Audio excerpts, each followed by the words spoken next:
ஆபீஸில் தீபக்கிற்கு நடந்த அவமானத்தை கேட்டதும் ரஞ்சனுக்கு பயங்கரமான கோபம் வந்தது.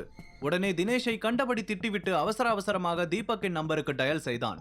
ஆனால் ஏற்கனவே ஷர்மிளாவை பற்றி நினைத்துக் கொண்டு கவலையுடன் படுத்துக் கொண்டிருந்த தீபக்கிற்கு அவனிடம் பேச விருப்பமில்லாமல் போனை அட்டன் செய்யவில்லை. ஆனால் ரஞ்சன் திரும்ப அவனுக்கு கால் செய்து கொண்டே இருக்க ஒரு கட்டத்தில் கடுப்பான தீபக் போனை அட்டன் செய்தான்.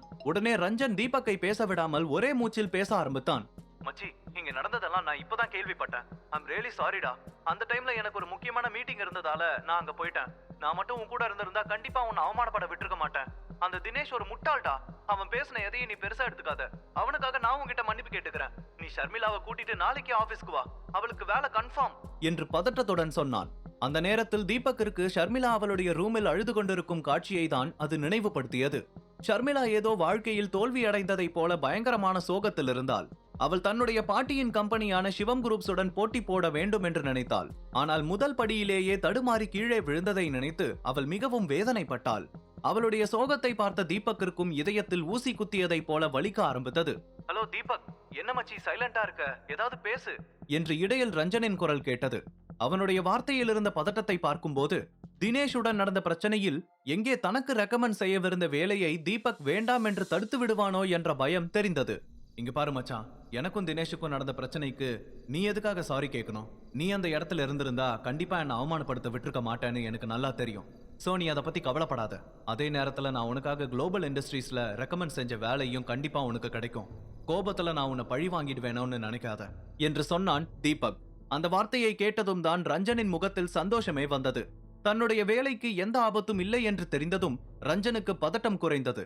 இருந்தாலும் தீபக்கின் மனநிலையை புரிந்து கொண்டவன் அவனை சமாதானப்படுத்த முயன்றான். தீபக், நீ இப்ப என்ன மனநிலைமையில இருப்பான்னு எனக்கு நல்லா புரியுது. நான் என்னோட வேலையை தக்க வச்சுக்கிறத பத்தி பேச வரல. இங்க நடந்ததெல்லாம் கேள்விப்பட்டு நான் ரொம்பவே ஃபீல் ஆயிட்டேன். நீ நாளைக்கு உன் ஒய்ஃபோட கிளம்பி ஆபீஸ்க்கு வா. நான் தினேஷையும் அவங்க 2 பேரையும் உன்கிட்ட மன்னிப்பு கேட்க வைக்கிறேன். இனிமே அவங்க அந்த மாதிரி நடந்துக்க மாட்டாங்கன்னு நான் கண்டிப்பா ப்ராமிஸ் பண்ணி தரேன் என்று உறுதியாக சொன்னான் ரஞ்சன். இட்ஸ் ஓகே ரஞ்சன், வந்த முதல் நாள்லயே என் ஒய்ஃபை அவமானப்படுத்தின கம்பெனிக்கு கண்டிப்பா நான் திரும்ப வரதா ஐடியா இல்ல என்று சொல்லிவிட்டு போனை கட் செய்தான் தீபக். ரஞ்சன் ஏமாற்றத்துடன் போனை டேபிளில் வைப்பதை பார்த்த தினேஷுக்கு உள்ளுக்குள் கொஞ்சம் பயமாக இருந்தது. எங்கே தீபக்கால் தன்னுடைய வாழ்க்கை இருளுக்குள் நுழைந்து விடுமோ என்று அவன் ரொம்பவே பயந்தான். உடனே அந்த விஷயத்தை சாதாரணமாக கையாள வேண்டும் என்று நினைத்தவன் ரஞ்சனை பார்த்து, மச்சி, நான் சொல்றத கொஞ்சம் கேளுடா. எனக்கு அவங்கள அவமானப்படுத்தணும்னு எந்த எண்ணமும் இல்ல. நான் எப்பவும் போல காலேஜ்ல கலாய்ச்சி பேசுற மாதிரி பேசிட்டேன். அத அவன் ரொம்ப சீரியஸா எடுத்துக்கிட்டான். அதை நினைச்சு நீ இப்படி கவலைப்பட்டதுல எந்த அர்த்தமும் இல்ல. அதுவும் இல்லாம நான் அவன் ஒய்ஃபோட டிசைன்ஸ் எல்லாம் பார்த்தேன். அதெல்லாம் வேஸ்ட். அந்த அளவுக்கு வர்த் இல்ல. தீபக் நம்மளோட ஃப்ரெண்டுங்கிறதுக்காக அவன் ஒய்ஃபுக்கு வேலை கொடுத்தா நாம தான் மாட்டுவோம் என்று சொன்னான் தினேஷ். அதை கேட்டதும் ரஞ்சன் கோபத்துடன் அவனை பார்த்து, டேய், எனக்கு நல்லா தெரியும். உனக்கு முன்னாடியே நான் ஷர்மிளாவோட டிசைன்ஸ் எல்லாம் பார்த்துட்டேன். உன்னை விட அவங்க ரொம்ப நல்லாவே டிசைன் பண்ணியிருக்காங்க. நீ அவங்க மேல பொறாமப்படுறன்னு எனக்கு இதுல இருந்தே தெரியுது. கம்பெனிக்கு வந்தா இப்படி உன்னோட பர்சனல் வெஞ்சன்ஸ் எல்லாம் அதுல கொண்டு வரக்கூடாது. உன்னோட பொசிஷனுக்கு ஏத்த மாதிரி நடந்துக்கோ என்று கோபமாக சொன்னான். இல்ல ரஞ்சன், நான் அப்படி சொல்ல வரல என்று தினேஷ் ஏதோ சொல்ல வரும்போது ரஞ்சன் குறுக்கிட்டு, நீ தான் சொல்ல வேண்டிய எல்லாத்தையும் சொல்லி முடிச்சிட்டியே, அப்புறம் மறுபடியும் எக்ஸ்பிளைன் பண்றதுக்கு என்ன இருக்கு? நான் மட்டும் அந்த நேரத்துல உங்க கூட இருந்திருந்தா இப்படி எல்லாம் நடக்க விட்டுருக்க மாட்டேன். எஸ்வி குரூப்ஸோட எனக்கு ஒரு மீட்டிங் இருந்துச்சுன்னு உனக்கு தெரியும். அவங்க நம்ம கம்பெனில இன்வெஸ்ட் பண்ண ரெடியா இருக்காங்க. மிஸ்டர் வேணுகோபால் இன்வெஸ்ட் பண்றதுக்கு அப்புறம் அவங்க பண்றதா சொல்லியிருந்தாங்க. ஆனா அவங்க எனக்கு வச்ச ஒரே ஒரு டிமாண்ட் என்ன தெரியுமா? தீபக்கோட ஒய்ஃப் ஷர்மிளா நம்மளோட கம்பெனியில டிசைனரா சேரும்போது எஸ்வி குரூப்ஸோட மொத்த கன்ஸ்ட்ரக்ஷன் ப்ராஜெக்ட்ஸையும் அவங்க தான் பண்ணணும்னு சொன்னாங்க. அவங்க மிஸ்டர் வேணுகோபாலை விடவும் 5% அதிகமா இன்வெஸ்ட் பண்றதா சொல்லியிருந்தாங்க. ஆனா உன்னோட பர்சனல் ஈகோ நம்ம கம்பெனியை எந்த அளவுக்கு சிக்கல்ல கொண்டு போய் விட்டுருக்குன்னு தெரியுதா? மேனேஜ்மெண்ட்டுக்கு நான் தான் பதில் சொல்லணும். அந்த டைம்ல நான் எதை பத்தியும் யோசிக்க மாட்டேன். உன்னதான் கை காட்டுவேன் என்று கோபமாக சொன்னான் ரஞ்சன். அதை கேட்டதும் தினேஷுக்கு பயத்தில் வியர்க்க ஆரம்பித்தது. மேனேஜ்மெண்டிடம் எப்படி பதில் சொல்வது என்று அவனுக்கு எதுவும் புரியவில்லை.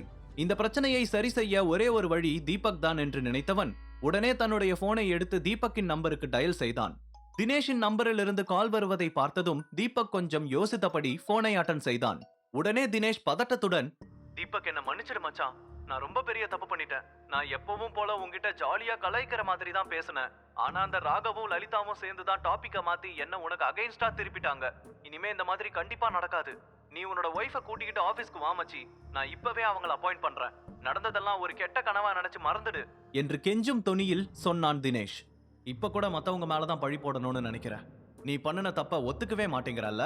என் ஒய்ஃபோட டிசைன்ஸ் தான் ரொம்ப மோசம்னு குப்பையில தூக்கி போட்டியே, அப்புறம் எதுக்காக அவங்களுக்கு திரும்ப வேலை கொடுக்கணும்னு நினைக்கிற? வேண்டாம், அந்த வேலையை நீயே வச்சுக்கோ. ஆனா அடுத்த தடவை இந்த மாதிரி பேசுறதுக்கு முன்னாடி கொஞ்சம் யோசிச்சு பேசு என்று சொல்லிவிட்டு டக்கன போனை கட் செய்தான் தீபக். தீபக் போனை கட் செய்தவுடன் தினேஷுக்கு என்ன செய்வதென்று தெரியாமல் அப்படியே அதிர்ச்சியில் நின்றிருந்தான். அடுத்து என்ன செய்வது, இந்த பிரச்சனையிலிருந்து எப்படி வெளியே வருவது என்று அவனுக்கு எதுவுமே புரியவில்லை. அவன் முகத்தை பார்த்த ரஞ்சன் லேசாக சிரித்தபடி, என்னாச்சு, தீபக் முடியாதுன்னு சொல்லிட்டானா? எனக்கு முன்னாடியே தெரியும், அவன் ஒரு முடிவு பண்ணிட்டா அதுல இருந்து எப்பவும் பின்வாங்க மாட்டான். நீ பண்ணின தப்புக்கு கண்டிப்பா யாரா இருந்தாலும் அதை தான் பண்ணிருப்பாங்க. இனி அவ்வளோதான், நீ ரெடியா இரு. அடுத்து உன்னோட லைஃப்ல நீ நினைச்சு பார்க்க முடியாத அளவுக்கு பிரச்சனை வரப்போகுது. அதையெல்லாம் எப்படி சமாளிக்கிறதுன்னு முன்னாடியே பிளான் பண்ணி வச்சுக்கோ என்று சொன்னான். அந்த வார்த்தைகளை கேட்டதும் தினேஷுக்கு கால்கள் நடுங்க ஆரம்பித்தது. பிரச்சனையா? ரஞ்சன், நீ என்ன சொல்ற? இப்ப நான் என்ன பண்றது? மச்சி, நான் உன்னோட ஃப்ரெண்டு தானே, நீ எனக்கு ஹெல்ப் பண்ணக்கூடாதா? நான் தீபக் விஷயத்துல தப்பு பண்ணிட்டேன், ஆனா இப்ப நான் அதை உணர்ந்துட்டேன். இந்த ஒரு விஷயத்துல மட்டும் நீ காப்பாத்தி விடு மச்சி. இதுக்கு மேல இந்த மாதிரி எதுவும் ஆகாம நான் பாத்துக்கிறேன். நான் பண்ணின தப்ப தயவு செஞ்சு மேனேஜ்மெண்ட்டுக்கு தெரியப்படுத்தாத ப்ளீஸ் என்று கெஞ்சும் தொனியில் சொன்னான். மேனேஜ்மெண்ட் வரைக்கும் எல்லாம் நான் இந்த விஷயத்தை கொண்டு போக விரும்பல. இதுக்கு நான் இங்கேயே ஒரு முடிவெடுக்க போறேன். அது என்னன்னா, உன்னை இந்த கம்பெனியில இருந்து விலக்கியாச்சு. அது மட்டும் இல்லாம கம்பெனிக்கு நீ ஏற்படுத்தின 20 லட்சம் ரூபாய் இழப்ப நீ தான் சரி பண்ணணும். அதை சீக்கிரமே கம்பெனிக்கு திரும்ப கொடுக்க பாரு. உனக்கு அடுத்த 3 நாள் டைம். அதுக்குள்ள எல்லா பிரச்சனையும் சரி பண்ணு. நான் இப்ப சொன்ன விஷயத்தை எல்லாம் உனக்கு அபிஷியலா மெயில் பண்ணிருக்கேன். இப்ப நீ போலாம் என்று லேப்டாப்பை பார்த்து கொண்டே சொன்னான் ரஞ்சன். அவனுடைய வார்த்தைகள் தினேஷுக்கு இன்னமும் அதிகமான பீதியை கிளப்பியது. ஆனால் அந்த சமயத்தில் அவனிடம் என்ன சொல்லியும் எந்த பயனும் இல்லை என்பதை புரிந்து கொண்ட தினேஷ் அந்த இடத்தை விட்டு வெளியே சென்றான். தீபக்கை அவமானப்படுத்த நினைத்து தான் இவ்வளவு பெரிய சிக்கலில் வந்து மாட்டுவோம் என்று அவன் கொஞ்சம் கூட நினைத்து பார்க்கவில்லை. இன்னொரு புறம் தீபக் ஷர்மிளாவையே நினைத்தபடி படுத்துக் கொண்டிருக்க, அப்போது அவனுடைய ஜன்னல் வழியாக ஏதோ ஒரு உருவம் கிராஸ் ஆகி சென்றதை கவனித்தவன் உடனே எழுந்து வெளியே வந்து பார்த்தான். அப்போது ஒரு நிழல் மாடியை நோக்கி சென்றதை பார்த்ததும் இவனும் வேகமாக பின்னால் ஓடி செல்ல, அப்போது அங்கே ஷர்மிளா தனியாக நட்சத்திரங்களை பார்த்தபடி நின்று கொண்டிருந்தாள். ஷர்மிளா தான் என்று தெரிந்ததும் கொஞ்சம் நிம்மதி பெருமூச்சு விட்ட தீபக் மெதுவாக அருகில் வந்து ஷர்மி என்று சொன்னான். உடனே அவள் மெதுவாக திரும்பி பார்த்தாள். அவளுடைய முகம் இன்னமும் கவலையில் தான் இருந்தது. Sharmi, are you okay? நான் இங்க இருக்கட்டுமா இல்ல நீ தனியா இருக்கணுமா என்று தீபக் கேட்க, இட்ஸ் ஓகே தீபக், நீ வா, ஐ அம் பெட்டர் நவ் என்று சொன்னாள் ஷர்மிளா. அதை கேட்டு தீபக் மெதுவாக அவள் அருகில் வந்து நின்றான். அடுத்த சில நிமிடங்களுக்கு ஷர்மிளா அந்த வார்த்தையை தாண்டி வேறெதுவும் பேசவில்லை. அதிலிருந்தே அவள் இன்னமும் அந்த அவமானத்திலிருந்து முழுவதுமாக வெளியே வரவில்லை என்பதை தீபக் புரிந்து கொண்டான். ஷர்மி, நம்ம லைஃப்ல இது போதும்னு நாம எப்பவுமே நினைச்சிடக் கூடாது. அப்படி இருந்தா அதுவே நம்மள சோம்பேறி ஆக்கிடும். இன்னைக்கு உனக்கு நடந்த அவமானம் கூட அப்படிதான்.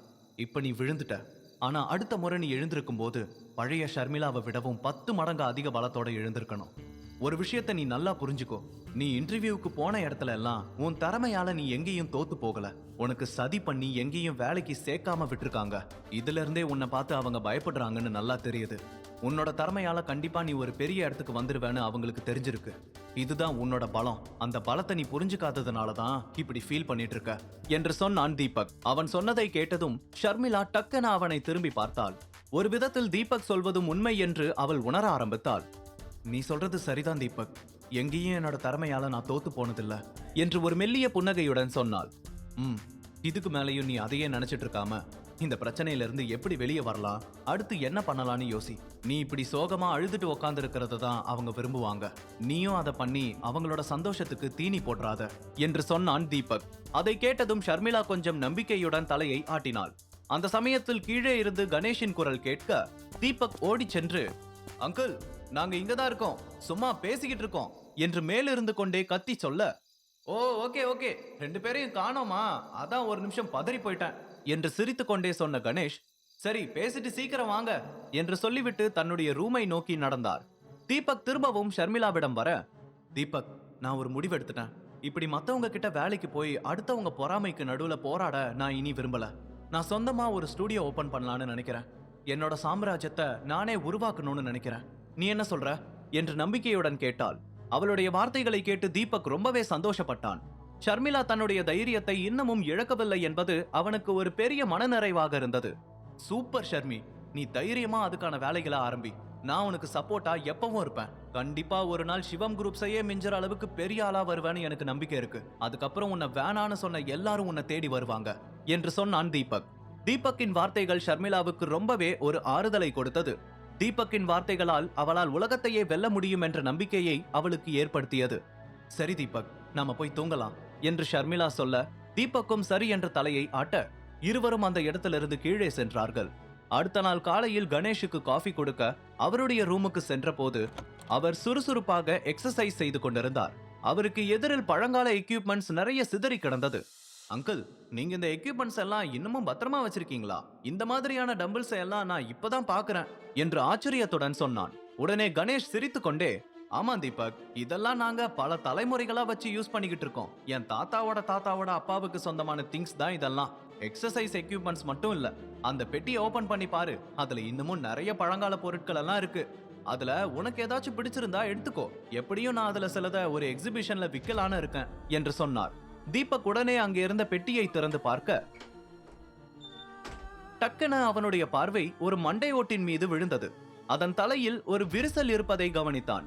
உடனே அதை கையில் எடுக்க அப்போது அவனுக்குள் திடீரென ஷாக் அடித்ததை போன்ற ஒரு உணர்வு ஏற்பட்டது. உண்மையில் அந்த மண்டை ஓட்டில் ஏதாவது இருக்கிறதா? ஷர்மிளா சொந்தமாக ஸ்டூடியோவை திறப்பாளா?